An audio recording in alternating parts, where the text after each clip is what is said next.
The war in Sudan is an interesting war. Interesting in the sense that the Sudan we see today is a Sudan after the departure of South Sudan. And let me remind all of us that before the year 2011, the former leader of South Sudan, John Garang de Mabior, said, let us not split, because when we split, even Sudan, governed from Khartoum, will not be safe. There'll be other conflicts. And what he said is what is happening now. You remember the two combatants now, or the two leaders, Burhan and Hemeti, fought from the same side. And the Rapid Support Force, which is now headed by Hemeti, and the army, which is now headed by Burhan, were on the same side with Omar el-Bashir. And after Omar el-Bashir was overthrown, you had the civilian administration supported by the army led by Prime Minister Hamdok. Now, you can see that this is a war about power and control. It is a war that has come out as a result of the conflict in that region. Remember that the Hemeti group, which RSF, is supported quite actively by General Haftar from Libya. And remember that General Burhan, which is the Sudanese army, is now indeed supported by the Egyptian government. So one could say that it is progressively becoming a proxy war, which started as a war of egos who will control Sudan. And what has then happened is you now have an army which is on the run, and you have an army by RSF which has put together a number of mercenaries. It is now known that many who are fighting on the side of Hemeti come from Niger, from Chad, from the Sahel, from Libya. So the confusion is grave and profound. And it is a war that really, if not looked at and stopped in good time, would degenerate into a civil war. Why do I say that? I say that because within Sudan, there are forces that have always wanted to either separate or to be governed differently, different from the way the government in Khartoum is governing. Darfur is one of them. Abyei is another area. The Blue Nile is another area. The Nuba Mountains is another area. And there are those who have always argued that the philosophy of the Sudanese administration is to Arabize Sudan. And they say this, it started with Al-Turabi, and it was manifested through the Janjaweed, and they think that both Burhan and Hemeti are actually purveyors of pan-Arabism and Arabization of Sudan. So in as much as they are fighting each other, from some quarters, they are seen to be ideological twins. So it is a complex war, the war in Sudan, now referred to as the forgotten war. Forgotten because major news or media houses no longer talk about it, yet it has generated refugees in the millions. The unfortunate and forgotten war, the war in Sudan. You know, because this is an African war, And there is a sense in which events in Africa are sometimes very peripheral to the international media houses.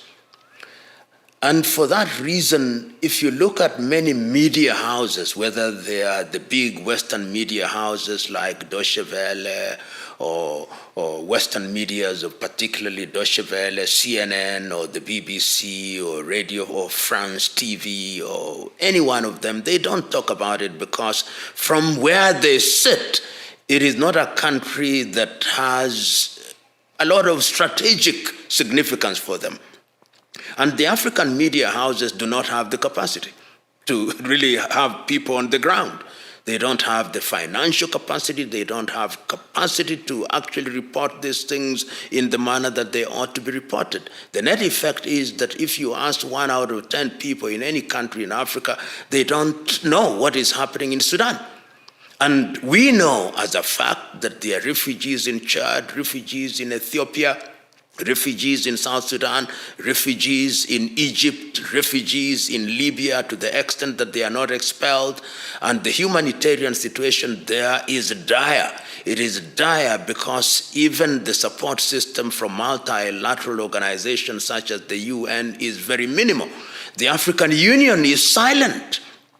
There have been attempts, as you and me know, by IGAD to mediate a solution to that problem, but that also has not taken anybody any distance. And this is something that must concern all persons, and particularly Africans of goodwill, that you have a major conflict of this kind, and this kind of conflict has not animated the African heads of states and government to convene an urgent meeting of heads of states and government to discuss how to resolve the issue. I'm aware that IGAD has tried to do something, but IGAD should not be operating without reference to the African Union. And that tells you how weak the situation is with African organizations. The only attempt at peacemaking, which one would have said has tried to do something, is once again an American-mediated process which took place in Jeddah in Saudi Arabia. But even that did not go very far. And the net effect, as I've said, is that the war is almost forgotten. And the attitude is almost, let them fight themselves until they resolve the problem either by way of surrender of the other or by way of defeat of the other. A very unfortunate situation. Kenya was supposed to lead the peace process under IGAD, but very quickly the president of Sudan, Major General Burhan, said that Kenya was not an independent arbiter. And you know that General Hemeti of RSF did visit Kenya and met the Kenyan president, and as a result of that, the ambassador of Sudan was recalled back to Khartoum. So Kenya is not once again in this conflict being seen as an independent arbiter. And this is what I think is the problem, that the tendency by individual African countries to take steps in matters as complex as these without consultation is dangerous from a diplomatic standpoint, because it then undermines the diplomatic power of such countries.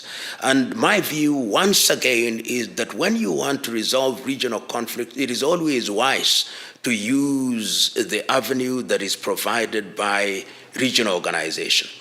We know that Sudan is a member of IGAD, so you can start with IGAD and therefore operate within IGAD. We know that Sudan is a member of the African Union if you want to do it continentally, and then do it in that manner.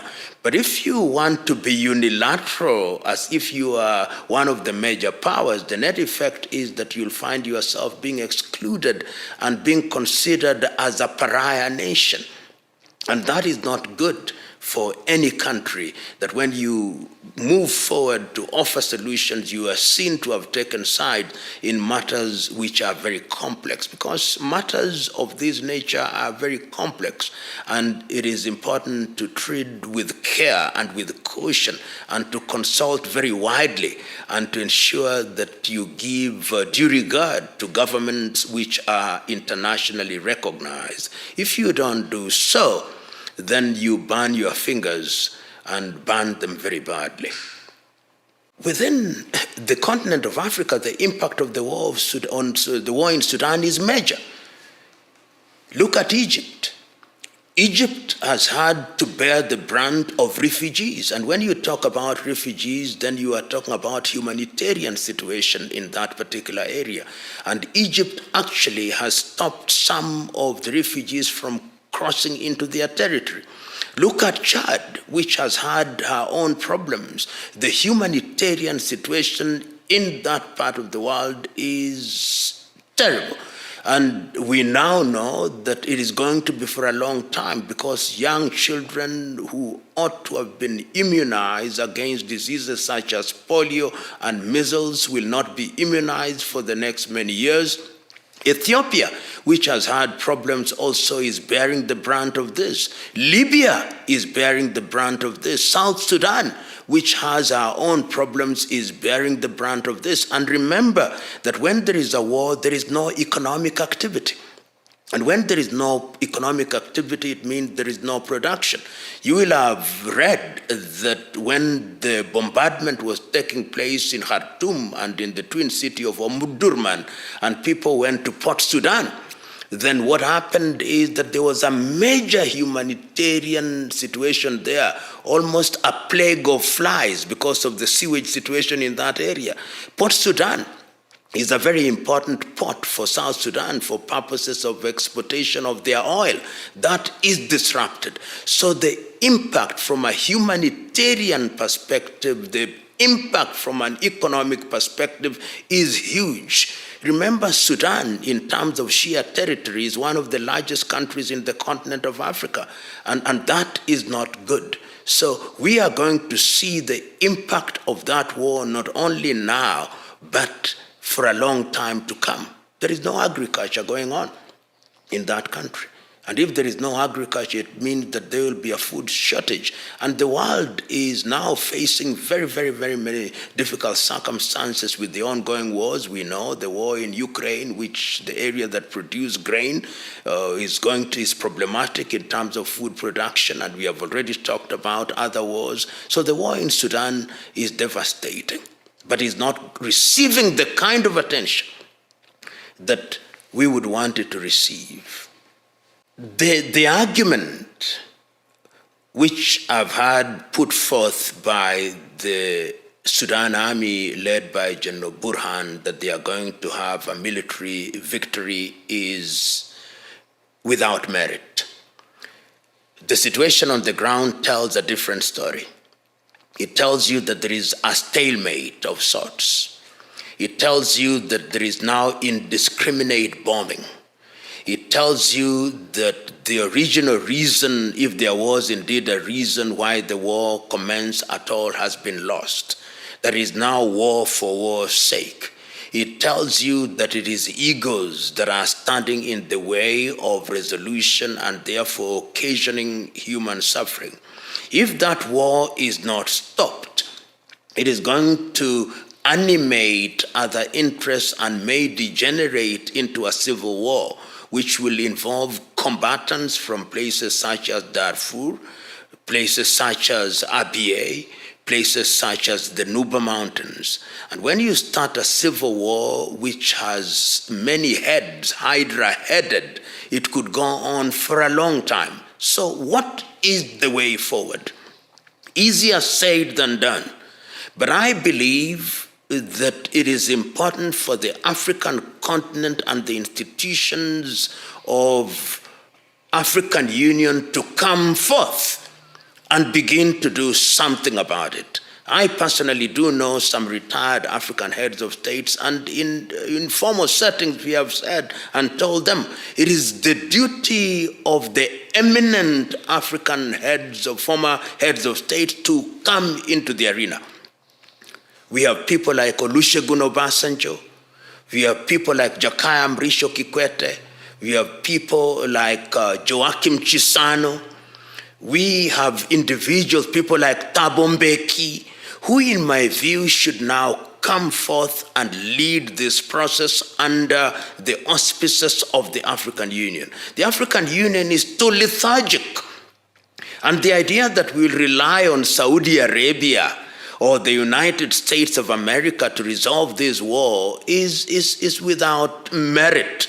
The Americans are now preoccupied with the war in Gaza, and they have little regard or little concern for what is happening in Sudan, because strategically the Middle East is much more important for them. So African Union, through eminent persons, this is one of the ways in which this dispute can be addressed and hopefully resolved. And time is of the essence. Time is of the essence. And we are having this conversation when there is a meeting of the non-aligned movement in Kampala, Uganda. And I hope that conflicts in Africa is going to be one of the agenda items and how to resolve them.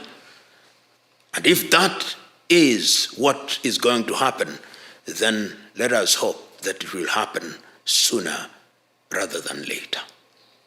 You know, when we talk about war and peace, we must recognize that there are those who love war because war has economic benefits. All of us claim we love peace because peace allows political development, economic development, social cohesion, and is the desirable thing for all human beings. But in international relations, when people engage in peace negotiations, it is true that they want to know, after we have midwifed and brokered peace, what is in it for us? And what is in it, particularly when you have major nations involved, they are going to look at the natural resources. And it is already, in fact, known that in Sudan, there are gold deposits, there are deposits which are of interest to international players. It is known that there is oil, it is known that these are major sea routes, it is known that there are countries that would want to have their military bases in those areas. And that is why the desirable position always, when there is conflict, particularly in Africa, we must ensure or try to ensure that the solutions are African solutions. That does not mean that we eliminate friends of goodwill. We are not living in isolation from the world. The AU can always receive technical or other support from different parts of the world. And different parts of the world can mean India, can mean China, can mean Russia, can mean the the European Union, and indeed any part of the world. If they do that, but on the understanding that we are resolving this particular conflict because it is good not only for Africa, but it is also good for the world. Look at it now. In the year 2021, African Union said that we were going to have the silencing of the guns. Why did we want to silence the guns? We wanted to silence the guns because peace is necessary for trade. And Africa Agenda 2063 and Africa Continental Free Trade Area contemplates a situation where Sudan will be trading with South Sudan and every other country in the world. But today, how do you move goods from Sudan to South Sudan, to Chad, to Ethiopia, to Egypt, to Libya, if there is conflict? So the most important thing is that the dividends of peace must be marketed to all. A peaceful Sudan is good for Egypt. A peaceful Sudan is good for Chad. A peaceful Sudan is good for Libya. A peaceful Sudan is good for Ethiopia. A peaceful Sudan is good for South Sudan. A peaceful Sudan is good for Africa. A peaceful Sudan is good for the world because it will then allow for trade and allow for things that will ensure that the world is the happier and the better economically and otherwise.